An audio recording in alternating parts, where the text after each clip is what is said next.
Bonjour tout le monde, je suis en train d'installer une pancarte à Saint-Alphonse sur un terrain. Puis c'est drôle, ça m'a donné le goût de vous expliquer la complexité de vendre un terrain.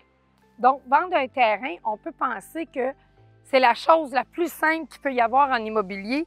Puis moi, je vous dis que c'est complètement le contraire. Puis je vais vous faire comprendre pourquoi.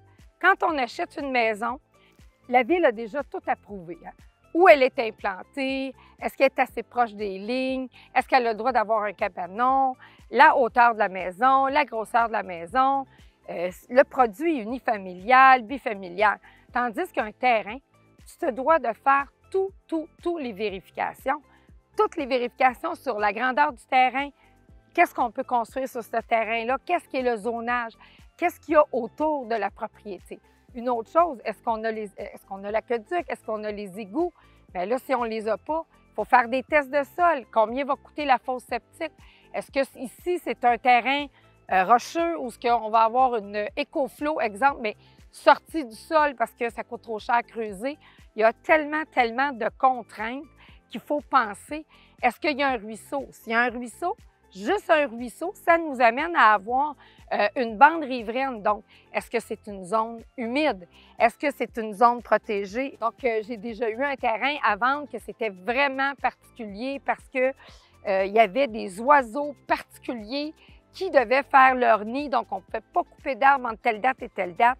Il y a vraiment énormément de contraintes. Est-ce qu'on peut faire de la location court terme, de la location long terme, un duplex, un jumelé? Donc, il y a énormément de contraintes, de vérifications à faire à la municipalité pour être capable de bien vendre le terrain et aussi de le vendre à la bonne personne, puis que si vous achetez, vous soyez au courant de tous les frais que ça pourrait encourir. L'excavation, une fosse septique particulière parce qu'on a un terrain.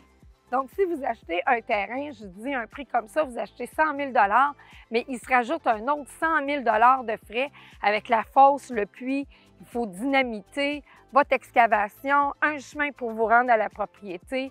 C'est toutes des choses là, qui sont vraiment particulières. Puis, ça serait dommage d'acheter un terrain, d'être obligé de le revendre parce que ça entame notre budget. Parce que c'est sûr qu'il va y avoir une maison sur le terrain. Je dirais aussi qu'il faut savoir comment ça fonctionne. Est-ce qu'il y a un PIIA?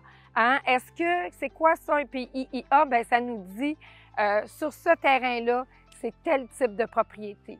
Une grandeur minimale, en exemple. Des matériaux particuliers. Je vous donne l'exemple, ça va être seulement des matériaux nobles, naturels. Donc, de la pierre, du bois, de la brique.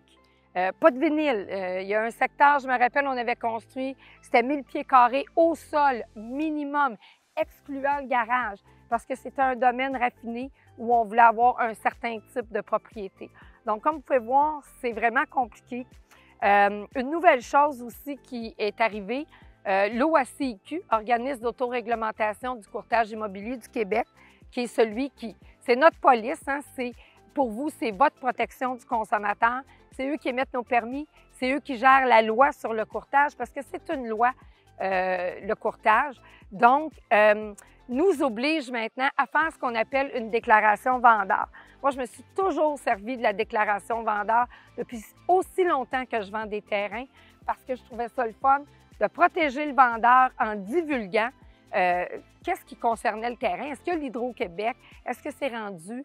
Est-ce qu'il y a des particularités? Est-ce qu'on sait des choses?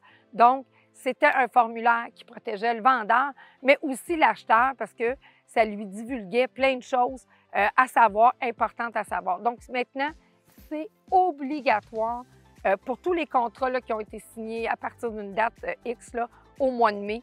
Tous les nouveaux contrats de terrain doivent avoir la déclaration vendeur. Moi, je dis yé, je suis super contente. Puis, c'est sûr, un terrain, c'est facile. Vous pouvez aller le marcher, voir si vous aimez l'environnement. Après que vous avez été marcher le terrain, il faut vraiment parler avec le courtier, puis vraiment faire toutes les vérifications, mettre des clauses pour aller à la municipalité pour voir si votre projet est viable sur le magnifique terrain que vous avez eu un coup de cœur.